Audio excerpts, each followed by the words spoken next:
क्या होगा जब अचानक से आसमान ही गिरने लगेगा और लोगों को पता चला कि अब पूरी दुनिया खत्म होने वाली है। वहीं दुनिया के खत्म होने के 5 साल बाद की पृथ्वी कैसी होगी? तो जी हाँ, आज की वीडियो में हम एक्सप्लेन करेंगे साल 2020 में आई ग्रीनलैंड और अभी साल 2026 में आई ग्रीनलैंड पार्ट 2 को, यानी तबाही की शुरुआत और उसके बाद का सर्वाइवल। सो अब कहानी की शुरुआत जॉन नाम के एक इंजीनियर से होती है जो कि अपने काम यानी कि बिल्डिंग बनाने में टॉपर है। अब आज वो अपने काम से जल्दी घर के लिए निकल गया क्योंकि उसके लिए कल का दिन स्पेशल है। दरअसल आने वाले 2 दिनों में पृथ्वी के पास से बहुत सारे कोमेट गुजरेंगे। ऊपर से कल जॉन की बेटी का बर्थडे भी है। सो जॉन कल वाली हाउस पार्टी की तैयारी के लिए आज जल्दी घर वापस आ गया। हालांकि उसका अपनी पत्नी एलिसन से रिलेशन कुछ खास नहीं चल रहा और वे तो जल्दी डिवोर्स भी लेने वाले हैं। सो दोनों ने फैसला किया कि उनके बेटे नेथन के बर्थडे तक, जो कि कल ही है, उसके बाद ही वे उसे अपने अलग होने के बारे में बताएंगे। तभी बाहर से नेथन भी आ गया जो कि अपने पिता जॉन को देखकर बहुत खुश होता है। कल उन्होंने नेथन के बर्थडे पर इस कोमेट को टीवी में एक साथ देखने के लिए एक हाउस पार्टी अरेंज की थी। हालांकि जॉन तो अंदर से मायूस भी है, ये सोचकर कि पता नहीं उसकी पत्नी से अलग होने के बाद नेथन की कस्टडी उसे मिलेगी भी या नहीं। ऊपर से नेथन डायबिटिक है, सो उसे हमेशा उसकी दवाई इंसुलिन की जरूरत पड़ती है। तीनों अब हाउस पार्टी के लिए खाना तैयार करते हुए टीवी न्यूज में देखते हैं कि आज एक साथ बहुत सारे कोमेट्स का ग्रुप पृथ्वी के पास से गुजर जाएगा। हालांकि वैज्ञानिकों के अनुसार इससे पृथ्वी को कोई खतरा नहीं है, सो वे डरे नहीं। नेथन आज की रात भी पिछले कई महीनों की तरह अपनी पत्नी के साथ ना सोकर गेस्ट रूम में सोने चला गया। वहीं अब सुबह होने पर भी टीवी न्यूज में हर ओर इन्हीं कॉमेट्स की ब्रॉडकास्टिंग हो रही थी। यहाँ जॉन के पड़ोसी भी आज उसकी पार्टी के लिए एक्साइटेड हैं। सो एलिसन ने कहा कि शायद से उसे नेथन के साथ अभी सुपरमार्केट जाकर और सामान ले आना चाहिए। लेकिन अब स्टोर के बाहर आकर जॉन ने रियलाइज किया कि ये कोमेट्स तो पृथ्वी के कुछ ज्यादा ही करीब आ रहे हैं, जबकि वैज्ञानिकों ने कहा था कि ये पृथ्वी के दूर से गुजर जाएंगे और इनसे उन्हें कोई खतरा नहीं होगा। अब जॉन की तरह आसपास के बाकी लोग भी इन्हें देखकर बुरी तरह से डर जाते हैं। वहीं थोड़ी देर बाद जब जॉन स्टोर के अंदर से सामान ले रहा था कि तभी उसके पास एक टॉप सीक्रेट मैसेज आता है। तभी उसे फोन भी आया और उसे बताया गया कि जॉन को सरकार की ओर से शेल्टर के लिए चुना गया है। सो उसे अभी अपनी फैमिली के साथ जल्द से जल्द एक इमरजेंसी शेल्टर के लिए तैयार होना होगा। इसके लिए सिर्फ उसे चुना गया है और वो इसके बारे में किसी और को न बताए। अब जॉन तो ये मैसेज पढ़कर हैरान रह जाता है, ये इमरजेंसी शेल्टर क्या है और सिर्फ उसे ही क्यों चुना गया। वही ये मैसेज उसके अलावा आसपास और किसी को नहीं मिला था। जॉन इसके बाद जब वापस से अपने घर आ भी रहा था तो भी रास्ते में उसे बहुत सारी आर्मी की गाड़ियां दिखती हैं। जॉन तुरंत समझ गया कि इन सारे कॉमेट्स के बारे में जो न्यूज में बताया जा रहा है उसमें सरकार आम नागरिकों से बहुत कुछ छिपा रही है। जॉन अपने बेटे नेथन के साथ घर आकर देखता है कि यहाँ तो नेथन के बर्थडे पर आसपास के बहुत सारे गेस्ट ऑलरेडी आ चुके थे। सो जॉन अब एलिसन को अकेले में बुलाकर उसे उस मैसेज के बारे में बताता है। हालांकि एलिसन को लगा कि किसी ने जॉन के साथ कोई प्रैंक किया होगा और वो उसे रिलैक्स होने का कहकर बाकी लोगों के साथ टीवी में कोमेट को देखने लगती है। लेकिन अब टीवी में भी कोमेट्स अजीब ढंग से पृथ्वी के वातावरण के अंदर घुसने लगे और वे आसपास के एरियाज में क्रैश होने लगते हैं। तभी सभी ने नोटिस किया कि अचानक से पूरी धरती हिल रही है। जॉन जल्दी से बाहर निकल कर देखता है कि यहाँ तो ऊपर से बर्ड्स दूर जा रहे हैं और तभी जॉन उन्हें सैकड़ों किलोमीटर दूर कोमेट गिरते देखा था। उसकी तेज शॉक वेव जॉन समेत सभी घरों को हिला देती है। यहाँ से तो सबको कंफर्म हो गया कि सरकार ने आम पब्लिक को झूठ बोला था कि ये कोमेट्स पृथ्वी के पास से गुजरेंगे, बल्कि ये तो अब पृथ्वी पर ही गिरना शुरू हो चुके हैं। और जो अभी दूसरे शहर में कोमेट गिरा है उससे वो शहर पूरी तरह से तबाह हो गया। सिर्फ एक झटके में उसमें रहने वाले करोड़ों लोग मारे गए। जिसके बाद टीवी न्यूज में ऐलान कर दिया गया कि अब से 48 घंटों के बाद बहुत सारे कोमेट्स गिरते हुए ये पृथ्वी पूरी तरह से नष्ट होने वाली है। सरकार को तो ये पहले से पता था, लेकिन उन्होंने आम पब्लिक से झूठ बोला ताकि कियोस न फैले। और अब इस पहले कोमेट के गिरने के बाद तबाही की शुरुआत हो चुकी है। तभी जॉन के पास फिर से मैसेज आया कि उसे सरकारी शेल्टर के लिए चुना गया है। यही मैसेज उसके टीवी पर भी फ्लैश होता है कि उसे अभी ही अपनी पत्नी और बेटे के साथ शेल्टर में आने की इजाजत है। वो इन दोनों के अलावा और किसी को नहीं ला सकता। यहाँ जॉन के घर आए बाकी गेस्ट समझ जाते हैं कि यानी सरकार ने इस सिचुएशन के लिए पहले से तैयारी कर ली थी और उन्होंने सिर्फ कुछ चुने हुए इंसानों को बचाने का सोचा है, बाकी हर कोई मारा जाएगा। जबकि जॉन को अब अपनी फैमिली के साथ यहाँ से पास वाले एयरपोर्ट तक जाना होगा ताकि वहाँ से सरकारी प्लेन उसे सेफ शेल्टर तक ले जा सके। सो जॉन अब जल्दी से बाकी सबको जाने का कहकर एलिसन के साथ अपना सारा सामान पैक करने लगता है क्योंकि जल्दी धीरे धीरे यहाँ भी कोमेट गिरने लगेंगे और उन्हें उससे पहले शेल्टर तक पहुँचना होगा। एलिसन याद करके अपने बेटे नेथन की इंसुलिन भी ले लेती है क्योंकि नेथन उसकी दवाई के बिना सर्वाइव नहीं कर सकता। तीनों निकलते हुए बाहर आकर भी देखते हैं कि अब ऊपर आसमान लाल होना शुरू हो चुका है, यानी कि ये एपोकलिप्स की शुरुआत है। तभी जब वे अपनी गाड़ी लेकर निकल भी रही थे कि जॉन के पड़ोसी उन्हें रोककर अपने साथ शेल्टर ले जाने को कहते हैं, लेकिन जॉन को पता था कि वहाँ सिर्फ चुने हुए इंसानों को सिलेक्ट किया गया है और अगर वो किसी और को अपने साथ भी ले गया तो इन लोगों के साथ खुद उसे भी एंट्री नहीं मिलेगी। सो उन्हें न चाहते हुए भी अपने सारे पड़ोसियों को मरते हुए छोड़कर आगे बढ़ना पड़ा। वहीं बाहर अब तक हर और खबरें फैल चुकी थी कि दुनिया खत्म हो रही है। अब से लगातार कॉमेट्स गिरने लगेंगे और आखिर में 2 दिन यानी कि 48 घंटों के बाद एक ऐसा कॉमेट गिरेगा जो पूरे पृथ्वी प्लेनेट को ही तबाह कर देगा। इसके बाद कोई नहीं बचने वाला। जॉन और उसकी फैमिली रास्ते में देखती भी है कि आम जनता मौत को अपने सामने देखकर अब स्टोर्स को लूट रही है, वे एक दूसरे को मार रहे हैं। ऊपर से अब सारे हाईवेज और रोड्स ट्रैफिक के चलते जैम हो गए। अब जॉन को तो किसी तरह से अपने प्लेन तक जाना था जहाँ से उसे सरकारी शेल्टर में ले जाया जाएगा। सो वो मेन हाईवे को छोड़कर सुनसान रास्तों से होते हुए एयरपोर्ट की ओर जाने लगता है। लकीली तीनों सही समय तक एयरपोर्ट तक पहुंच जाते हैं, लेकिन अब यहाँ पहुंचकर उन्होंने देखा कि बहुत सारी आम जनता को जिनको पता चला कि सरकार यहाँ से चुने हुए लोगों को ले जा रही है, तो अब एयरपोर्ट के बाहर बहुत सी भीड़ इकट्ठा हो गई है कि सरकार उन्हें भी बचाए। अब जॉन के पास तो एक्सेस था, सो उन तीनों को अंदर लाकर आइडेंटिफिकेशन के लिए एक रिस्ट बैंड पहना दिया जाता है। इसी के बाद उनकी प्लेन में एंट्री होगी। वहीं यहाँ रास्ते में उन्हें अपना सारा सामान सिर्फ एक छोटे से बैग में डालने को कहा गया, क्योंकि उनके पास ज्यादा लगेज को ले जाने की कोई जगह ही नहीं बचेगी। तभी जॉन ने रियलाइज किया कि जल्दी जल्दी में वे अपने बेटे नेथन की दवाई तो गाड़ी में ही भूल आए हैं। सो जॉन अब एलिसन और अपने बेटे नेथन को यहीं रुकने का कहकर जल्दी से बाहर उसकी दवाई लेने निकल गया, जबकि पीछे से एलिसन अब गार्ड से रिक्वेस्ट करने लगती है कि उसका पति जल्दी वापस आ जाएगा और वे तब तक टेक ऑफ न करें। लेकिन अब उसके ये बताते हैं कि उसका बेटा डायबिटिक है। गार्ड ने रिवील किया कि सरकार के ऑर्डर्स के अनुसार भविष्य के लिए पहले ही बहुत कम लोगों को चुना गया है और इन चुने हुए लोगों में वे लोग शामिल नहीं हो सकते जिन्हें की किसी भी प्रकार की बीमारी हो। सो एयरपोर्ट स्टाफ अब एलिसन और नेथन को बाहर निकाल देते हैं, जबकि बाहर जॉन, जिसे कि उनके बाहर आने का नहीं पता, वो किसी तरह से अपने बेटे की दवाई लेकर फिर से अंदर घुसता है। लेकिन अब उसे यहाँ अंदर एलिसन और नेथन कहीं दिखाई नहीं देते। उनका प्लेन भी अब टेक ऑफ करने वाला था, क्योंकि इस एरिया के जिन जिन लोगों को सरकार ने शेल्टर के लिए चुना है वे सब ऑलरेडी आ चुके थे। अब जॉन को तो समझ ही नहीं आता कि उसकी पत्नी और बेटा कहाँ गए। वे तो यहाँ प्लेन के अंदर भी कहीं नहीं है। ऊपर से ये प्लेन अब टेक ऑफ करने जा रहा है। तभी अब जॉन के पास उसके बेटे की दवाइयों को देखकर एक दूसरे पैसेंजर ने रिवील किया कि सरकार के नियमों के अनुसार वो किसी भी बीमार इंसान को शेल्टर नहीं देगी। और जॉन को समझ आ गया कि यानी कि उसकी फैमिली को गार्ड्स ने प्लेन में चढ़ने ही नहीं दिया और उन्हें बाहर से वापस भेज दिया होगा। सो जॉन तो जल्दी से अब नीचे उतरने भागता है, लेकिन प्लेन तो ऑलरेडी स्टार्ट हो गया। लेकिन तभी बाहर वाली आम पब्लिक गुस्से में अंदर घुस आती है कि सरकार उन्हीं को नहीं बचा रही, जिससे अब रनवे खाली न होने से जॉन के प्लेन को भी बीच में रुकना पड़ता है और जॉन को नीचे उतरने का मौका मिल गया। हालांकि अब यहाँ पूरे एयरपोर्ट पर क्योस फैल चुका था। जॉन ने नोटिस किया कि उनके प्लेन का फ्यूल टैंक लीक हो रहा है, तो वो अपने प्लेन से जल्दी से लोगों को नीचे उतरने को कहता है, वरना वे सब मारे जाएंगे। और तभी अब एक आग के फैलने से एक एक कर सारे ही प्लेन फटने लगे। इस पूरी दुर्घटना में चुने हुए लगभग सभी लोग मारे जाते हैं, जबकि जॉन जो किसी बच गया वो बाहर जाकर अपनी पत्नी और बेटे को ढूंढने लगता है कि वे कहाँ गए होंगे। उसने बाहर आकर देखा कि यहाँ उसकी गाड़ी गायब है, लेकिन उसकी पत्नी ने जाने से पहले एक नोट छोड़ा था कि अगर जॉन उन्हें लेने वापस आए तो वो अभी के लिए अपने बेटे को लेकर उसके पिता के घर कनाडा जा रही है। सो जॉन भी अब पहले वहीं जाने का फैसला करता है ताकि वहाँ से एलिसन और नेथन को कलेक्ट कर फिर वहाँ से शेल्टर तक जा सके। वहीं दूसरी ओर एलिसन अब नेथन के लिए एक फार्मेसी के पास रुकती है, क्योंकि नेथन को उसकी दवाई चाहिए थी। गाड़ी वाली दवाइयाँ तो जॉन के पास ही रह गई, लेकिन यहाँ तो फार्मेसी में उनके अलावा और भी बहुत से लोग लूटपाट कर रहे थे, जिससे एलिसन को इंसुलिन ढूंढने में और दिक्कत होने लगती है। और जब तक उसे दवाई मिली भी कि तभी अब बाहर से कई सारे लोग गन्स के साथ अंदर आकर लोगों को मारने लगते हैं। दरअसल अब चूंकि दुनिया को खत्म होना ही है तो लोग अपनी मनमानी कर रहे हैं। वहीं एलिसन जिसे दवाइयाँ मिल चुकी थी वो अब नेथन के साथ बचते हुए बाहर निकलने लगती है और वो गिरते पड़ते किसी तरह से बाहर निकल आई। यहाँ उसे एक कपल गाड़ी के साथ दिखाई देता है। सो एलिसन ने उनसे मदद मांगी, जो कि अपनी गाड़ी से कनाडा की ओर ही जा रहे थे, और वो अपने बेटे के साथ उनकी गाड़ी में बैठकर निकल जाती है। उसने नेथन को दवाई भी लगा दी, जिससे कि उसकी हालत फिर से नॉर्मल होने लगी। लेकिन अब आगे वाले कपल ने बातों बातों में नोटिस किया कि एलिसन और उसके बेटे नेथन के हाथ पर वही बैंड बंधा हुआ है, जिन चुने हुए लोगों को सरकार शेल्टर में जगह दे रही है। और इसे उस कपल के मन में लालच आ गया। वे अब जल्दी से रास्ते में ही गाड़ी रोककर एलिसन के हाथ से उसका बैंड ले लेते हैं ताकि उस बैंड के सहारे खुद शेल्टर में जा सके। और फिर वे एलिसन को पीछे छोड़कर नेथन को सेफ्टी के लिए अपनी गाड़ी में लेकर भाग गई, जबकि पीछे एलिसन तो रोती रह जाती है। उसका बेटा उसे दूर हो गया।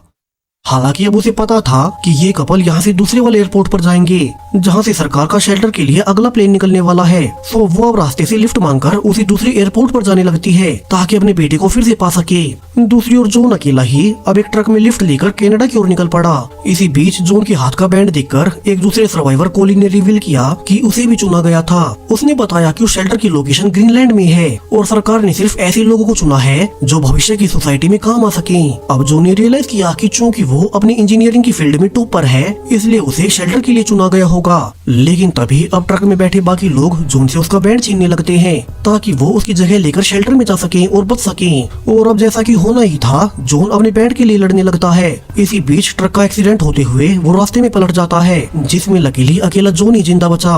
तो वहीं अब तक एलिसन भी लिफ्ट लेकर पास वाले एयरपोर्ट पर जा रही थी, जबकि वो कपल जिसने उसका बेटा उठाया था वे एयरपोर्ट पर पहुंचकर गार्ड से झूठ बोल देते हैं कि नेथन उन्हीं का बेटा है और उन्हें भी चुना गया है। हालांकि तभी नेथन ने गार्ड्स को बता दिया कि ये उसके पेरेंट्स नहीं हैं, बल्कि ये तो किडनैपर्स हैं। वहीं स्कैनिंग से भी साफ हो गया कि उन्हें नहीं चुना गया है, जिससे गार्ड्स अब अकेले नेथन को सेफ्टी टेंट में बैठाकर उस कपल को धक्के मारकर बाहर निकाल देते हैं। कुछ ही देर के बाद यहाँ एलिसन भी आ गई और वो गार्ड से अपने बेटे के बारे में पूछने लगती है। तभी उसके बताए हुलिये के अनुसार उसे नेथन से मिलवा दिया गया। एलिसन को उसका बेटा फिर से मिल चुका था और इससे उसे बहुत सुकून मिला, क्योंकि अब जब दुनिया खत्म हो रही है तो उसके बेटे के साथ कुछ भी हो सकता था। यहीं एक नर्स एलिसन की पुरानी दोस्त निकलती है और वो उसे गाड़ी भी दिलवा देती है जिससे कि वे दोनों यहाँ से एलिसन के पिता के घर कनाडा जा सकेंगे। वहीं दूसरी ओर जॉन अब एक खाली घर में घुसकर खाना खाने लगता है। यहाँ उसने टीवी न्यूज में देखा कि अब उस वर्ल्ड एंडिंग कोमेट के पृथ्वी के टकराने में सिर्फ 24 ही घंटे बचे हैं।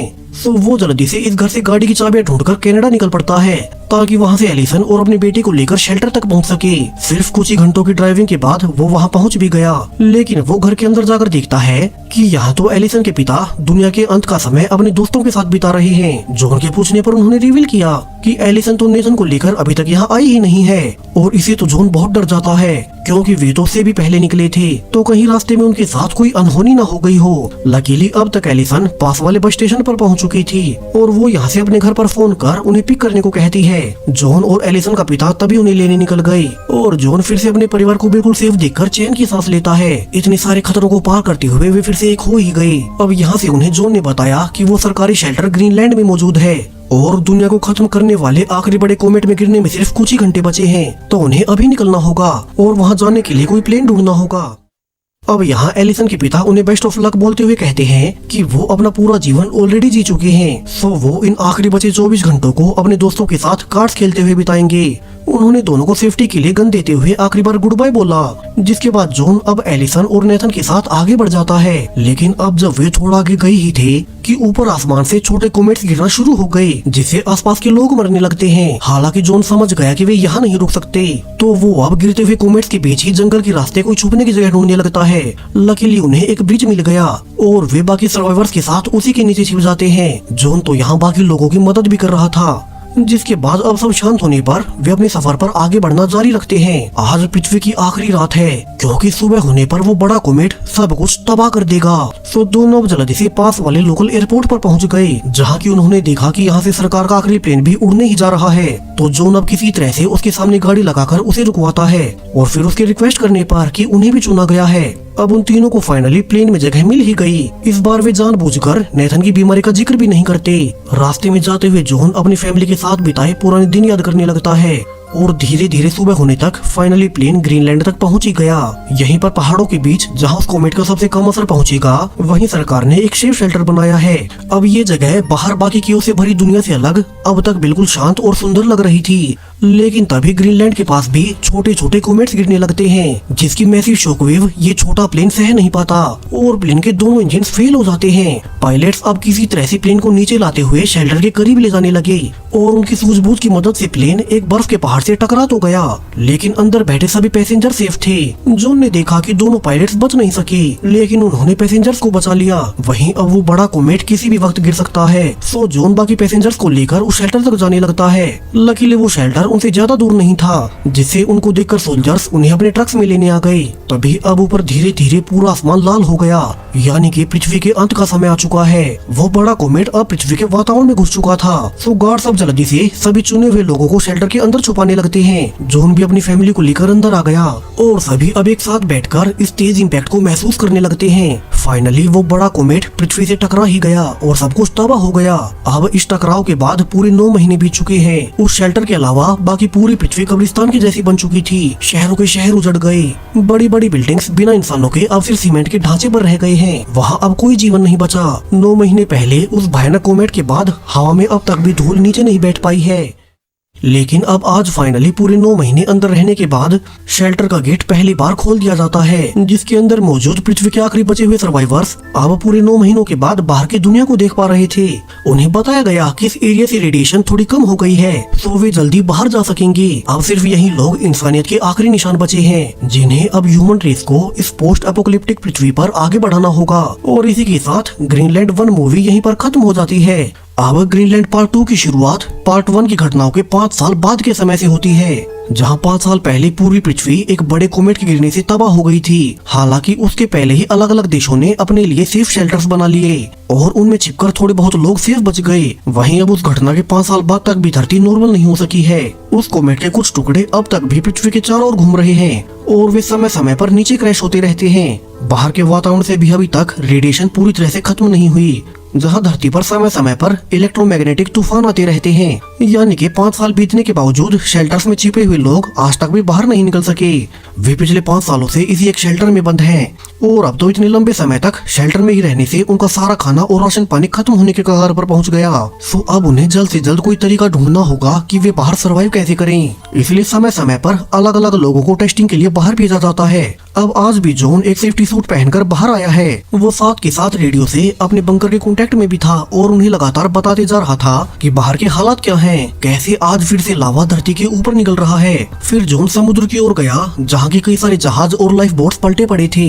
सो जॉन अब उनमें भी चेक करने लगता है ताकि उनमें से कोई उसे काम की चीजें मिल जाएं। लेकिन अब जब जॉन एक बड़ी शिप में घुसा ही था कि उसे रेडियो से बेस द्वारा बताया गया कि उसे जल्दी से वापस आना होगा, क्योंकि एक और बहुत बड़ा रेडियो एक्टिव तूफान उसी की ओर आ रहा है। अब जॉन को तो इनकी आदत हो चुकी है।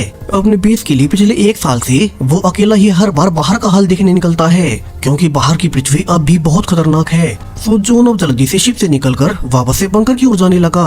वो बड़ा रेडियो एक्टिव तूफान ठीक उसके पीछे ही था। सो जॉन ने कहा कि वे सिर्फ 1 मिनट के लिए ही दरवाजा खोले और वो इसी बीच अंदर घुसाएगा, क्योंकि अगर गलती से भी रेडिएशन दरवाजे के जरिए अंदर पहुंच गई तो सभी सर्वाइवर्स को खतरा हो सकता है। इसलिए दरवाजा बीच में ही बंद कर दिया गया। लकीली जॉन सही वक्त पर कूदकर सेफली अंदर आ जाता है। तो वहीं अंदर बंकर की लीडरशिप की एक मीटिंग चल रही थी, जिसमें जॉन की पत्नी एलिसन भी शामिल है। अब यहाँ हर कोई बहुत परेशान है, क्योंकि एक तो उनके बंकर का खाना हर गुजरते दिन के साथ खत्म होते जा रहा है। वहीं बाहर पृथ्वी के हालात अब तक भी इंसानों के रहने लायक नहीं बने, न ही वे बाहर खेती कर सकते हैं। तो ऐसे तो वे जल्दी भूखे मरने लगेंगे। अब बंकर में मौजूद इकलौती डॉक्टर अमीना रिवील करती है कि उनके अलावा कई जगहों जैसे लंदन और पेरिस में हालात यहाँ से तो बेहतर ही हैं। उसकी रेडियो पर दूसरे देशों के बंकर से बात हुई है कि वे लोग वहाँ बिना मास्क के बाहर निकल सकते हैं, यानी कि वहाँ से रेडिएशन तो कम हो गई, लेकिन अभी भी वहाँ ऊपर से कोमेट्स गिरते रहते हैं।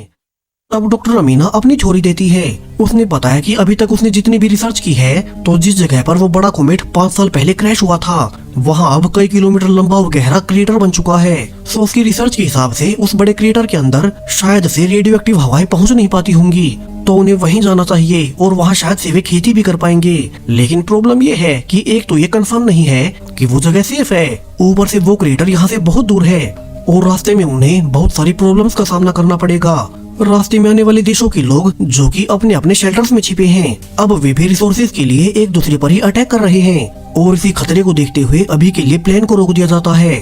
जबकि बाहर अब जॉन उस तूफान से हुए नुकसान को रिपेयर कर रहा था, क्योंकि शेल्टर का वही इकलौता इंजीनियर है।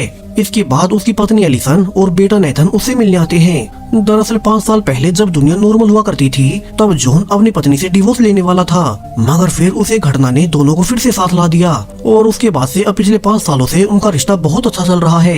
एलिसन आज जॉन को डांटती भी है कि पिछले 1 साल से वो अकेला ही बाहर जा रहा है, जबकि बाहर की टेस्टिंग के लिए और भी लोग जा सकते हैं। बाहर की रेडिएशन का जॉन के शरीर पर बहुत बुरा प्रभाव पड़ सकता है, सो उसे ऐसा नहीं करना चाहिए। हालांकि जॉन ने बात टाल दी, क्योंकि उनके सर्वाइवल के लिए किसी को तो रिस्क लेना पड़ेगा। वहीं अब तक नेथन भी बड़ा हो चुका है। उसका भी सपना था कि वो भी अपने पिता की तरह इंजीनियर बने, लेकिन अब अगले ही दिन अचानक से पूरे बंकर में ब्लैकआउट होने लगता है। सबने नोटिस किया कि उनके आसपास एक बहुत बड़ा भूकंप आ रहा है, और वो भी इतना भयानक जिसे कि ये शेल्टर सह नहीं सकता। इस बार का भूकंप इतना ज्यादा बड़ा था कि उनका जो ये शेल्टर पिछले 5 सालों से खड़ा है, अब तो वो भी ढहने लगा।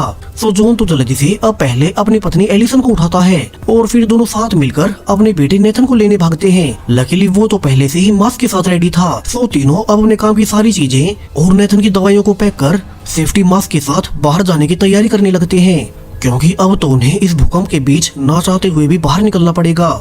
जॉन किसी तरह से भीड़ से बचाते हुए अपनी दोनों फैमिली मेंबर्स को बाहर निकाल लेता है, लेकिन यहाँ भी अब उनके बंकर्स के सभी लोग अपनी अपनी जान बचाकर भाग रहे थे। इस भूकंप के आने से अब पूरा ग्रीनलैंड पानी में डूबने जा रहा है। सो सर्वाइवर्स को जल्द से जल्द समुद्र के किनारे पड़ी बोट्स में चढ़ना होगा, वरना तो वे भूकंप या फिर रेडिएशन से मारे जाएंगे। वहीं इससे भी भयानक बात कि सर्वाइवर्स की संख्या बोट से ज्यादा होने से अब वे इन बोट्स में जगह पाने के लिए एक दूसरे को ही मारने लगते हैं। इसी बीच किसी ने नेथन का मास्क भी निकाल लिया। सो जॉन उसे अपना मास्क देकर खुद मुंह ढककर आगे बढ़ने लगता है। वो जल्दी से एलिसन और नेथन को एक लाइफ बोट में चढ़ा देता है, और जब अंदर और लोगों की जगह नहीं बचती तो वे दरवाजा बंद कर लेते हैं, क्योंकि बोट में लिमिट से ज्यादा लोग होने से ये बोट वैसे ही डूब जाएगी और कोई नहीं बचेगा। तभी अब उस भूकंप की वजह से समुद्र से सुनामी की एक बहुत बड़ी लहर आने लगती है, जिससे जो थोड़े बहुत लोग बोट में चढ़ गए थे वे तो बच गए, जबकि बाहर बचे सभी सर्वाइवर्स अब सुनामी की चपेट में आने से वहीं मारे जाते हैं। लकीली जॉन और उसकी फैमिली की बोट अब सेफ थी। उन्हें दुख भी था कि उनके बाकी साथी मारे गए, लेकिन ऐसे हालातों में हर कोई सिर्फ खुद के बारे में सोचता है। अब यहाँ जॉन और सभी सर्वाइवर्स मिलकर फैसला कर लेते हैं कि यहाँ से वे अपनी बोट के जरिए पहले लंदन जाएंगे, जहाँ की इंग्लैंड का शेल्टर मौजूद है, क्योंकि अभी उनके पास सिर्फ 2 ही दिन का खाना बचा है। तो उन्हें भूख से बचने और सिर छुपाने कहीं तो जाना ही पड़ेगा। जॉन के परिवार समेत सभी सर्वाइवर्स अब आने वाले 2 दिनों तक इसी बोट में सफर करते रहते हैं। और अब फाइनली जब वे लंदन पहुंच गए तो उन्होंने बाहर निकलकर देखा कि यहाँ तो अब आधा शहर पानी में डूब चुका था। सो जॉन अब किसी तरह से बोट को जमीन के पास लाकर सभी मेंबर्स को नीचे उतारता है। उन्होंने देखा कि यहाँ तो लंदन वाले शेल्टर के लोग आसानी से बाहर घूम रहे हैं। उन्हें बताया गया कि अब यहाँ रेडिएशन तो नहीं है, वे बाहर घूम फिर भी सकते हैं, लेकिन उनके इस एरिया में ऊपर से कभी भी कॉमेट्स गिर सकते हैं। सो उन्हें जल्द से जल्द कोई सेफ जगह ढूंढनी होगी। लेकिन यहाँ भी ग्रीनलैंड की तरह अब शेल्टर में रहने के लिए कोई जगह ही नहीं बची। सो शेल्टर के गार्ड्स अब उन समेत बाकी सर्वाइवर्स को बाहर भगाने लगते हैं। इसी बीच उनमें झगड़ा भी होने लगा और गार्ड सर्वाइवर्स पर गोली चला देते हैं, जबकि ऊपर अब तक वो रेडियो एक्टिव तूफान आ चुका था। सो जॉन अब अमीना और अपनी फैमिली को जल्दी से यहाँ से निकलने को कहता है, क्योंकि ये लोग तो उन्हें अंदर नहीं लेने वाले। वो अब जल्दी से पास से जा रही एक गाड़ी वाले को अपनी घड़ी और खाना देने के बदले में यहाँ से सेफ निकलने को कहता है, ताकि वे इस रेडियो एक्टिव तूफान से बच सकें। और डॉक्टर अमीना के साथ जॉन अब एलिसन और नेथन के साथ इस बार भी सेफ बच गया।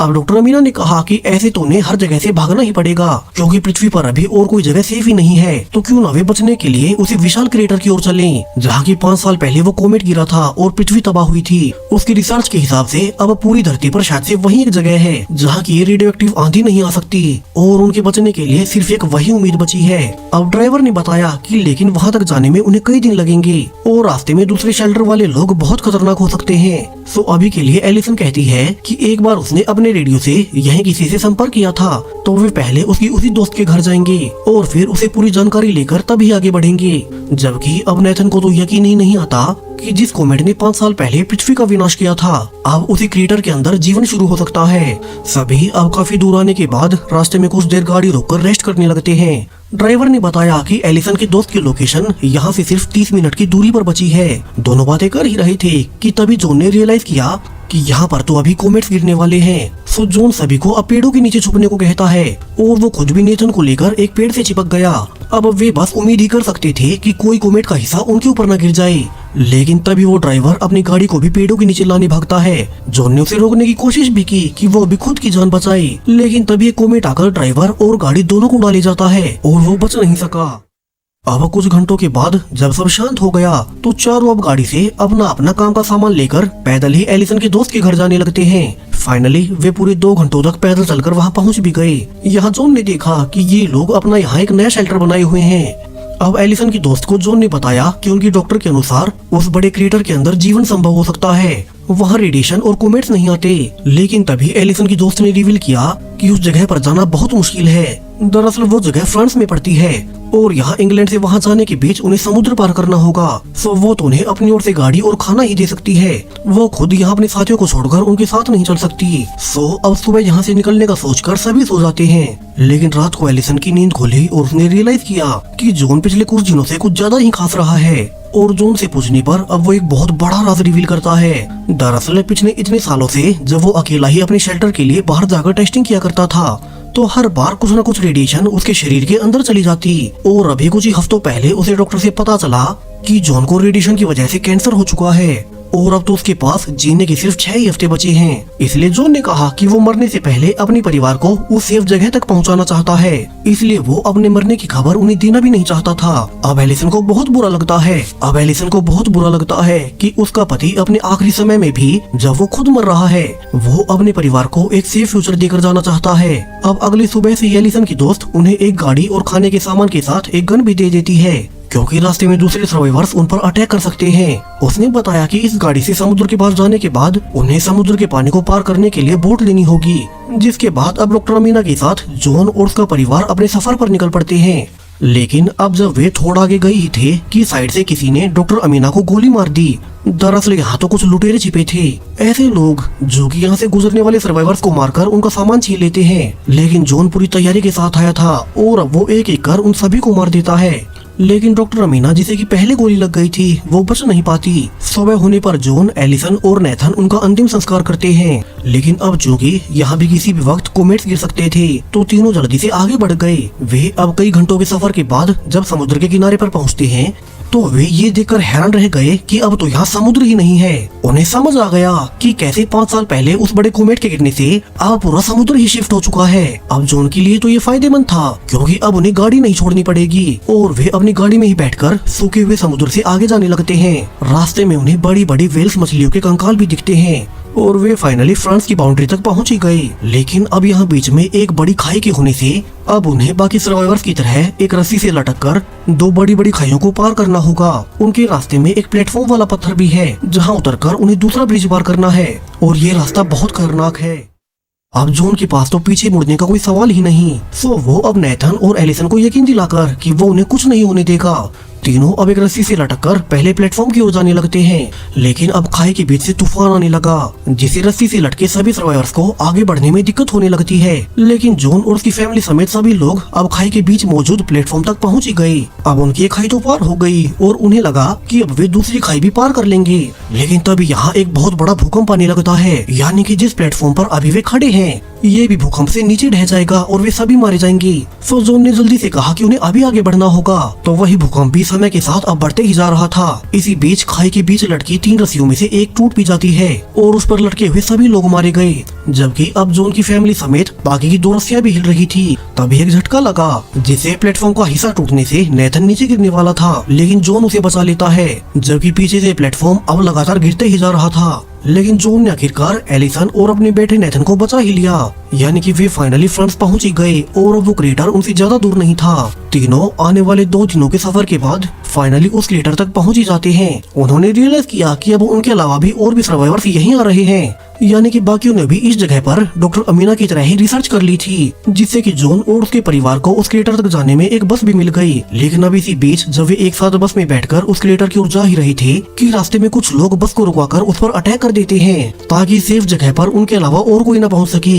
इंसान अब ऐसे हालातों में भी सिर्फ अपने बारे में ही सोचता है। हालांकि जॉन हार नहीं मानता और वो उनसे लड़कर उन्हें एक एक कर मार ही देता है, जिस झड़प के बीच उसे खुद को भी गोली लग गई। सो एलिसन अब जल्दी से बस को चलाकर उसे क्रेटर तक ले जाती है और अब क्रेटर के अंदर जाकर सभी देखते हैं कि डॉक्टर अमीना की रिसर्च बिल्कुल ठीक थी। यहाँ तो आसमान में पक्षी उड़ रहे हैं, हरे भरे पेड़ उग रहे हैं, यानी कि यहाँ रेडिएशन और कोमेट्स तो आते ही नहीं बल्कि यहाँ खेती भी की जा सकती है। अब ये जगह इंसानों के लिए किसी स्वर्ग से कम नहीं। लेकिन तभी पीछे जॉन जिसे की गोली लगी थी अब वो फाइनली नीचे गिर पड़ता है। नेथन और एलिसन उसे देखकर रोने लगते हैं, लेकिन जॉन ने कहा कि उसे तो वैसे भी मरना था, लेकिन अब उसे इतना तो सुकून है कि उसने मरने से पहले अपने परिवार को एक से फ्यूचर दे दिया है। उसे तो अपनी मौत का बहुत पहले से पता था और तभी से उसके जीवन का इकलौता लक्ष्य अपने परिवार को बचाने का बन गया। और इसी सैड लेकिन होपफुल एंडिंग के साथ ग्रीनलैंड 2 माइग्रेशन मूवी यहीं पर खत्म हो जाती है। सो पार्ट 1 और पार्ट 2 आपको